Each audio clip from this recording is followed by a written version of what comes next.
Bem-vindos ao nosso estudo dirigido sobre a contribuição de Santo Tomás de Aquino para a fundamentação dos direitos humanos. Nós estamos na nossa aula 3 sobre o direito, na segunda parte, onde vamos estudar as propriedades do direito. Enumeram-se 3 principais propriedades do direito. A primeira é a inviolabilidade, a segunda é a coação e a terceira é a limitação.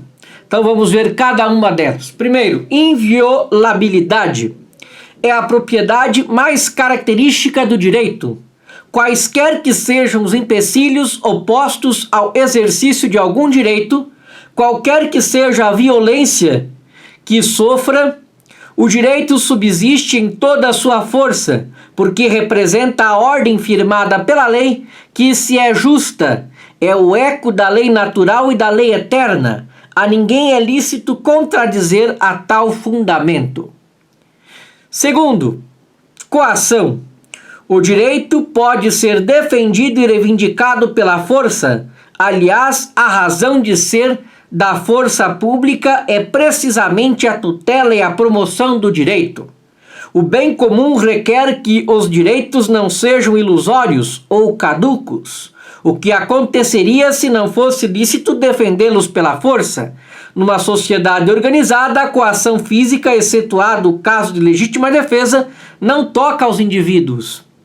Se a força pode e deve tutelar o direito, ela não o pode fundamentar ou dar-lhe origem, como também não o pode destruir, pois o direito, sendo um poder de ordem moral, é de índole espiritual, está acima dos golpes da matéria bruta, é nobre demais para poder ter sua razão de ser na violência, donde se vê que todas as formas de despotismo são iníquas.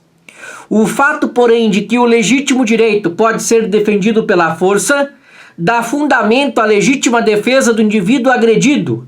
É lícito, sim, rechachar um adversário, mesmo ferindo-o ou matando-o, desde que o direito ameaçado o exija, para que não seja lesado.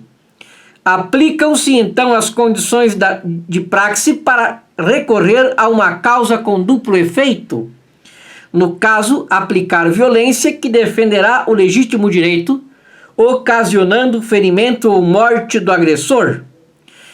As condições para se recorrer a uma causa com duplo efeito, um bom outro mal, são: primeiro, o ato que causará o duplo efeito seja bom ou indiferente. Segundo, o ato bom não decorra do mal, mas vice-versa. Terceiro, o efeito bom seja diretamente intencionado, o mal seja tolerado. Quarto, o efeito bom compense em vantagens os danos do efeito mal. Quinto, não haja outro recurso para defender o efeito bom. Em particular, no caso considerado, notemos: primeiro, a intenção de quem se defende seja reta, isenta de qualquer presunção de vingança. Segundo, a violência não vá além do necessário para obter o efeito bom almejado. Terceiro, a violência seja exercida no momento do ataque, não depois. Quarto, não haja outro meio de tutelar o direito. Quinto, seja este tão importante que mereça tão vultosa ação defensiva. Terceiro, limitação. O direito tem seus limites, porque se apoia numa lei que, por sua vez, tem finalidade determinada, donde se vê que o direito tem a amplidão, nem maior nem menor, da lei que o fundamenta. Por último, observamos que pode haver aparentes conflitos de direitos. Aparentes, porque não há direito contra direito. O direito anterior e superior prevalece sobre o direito posterior e inferior. Assim, o direito que alguém tem de ouvir música deve ceder ao direito que outros têm de repousar após certas horas da noite.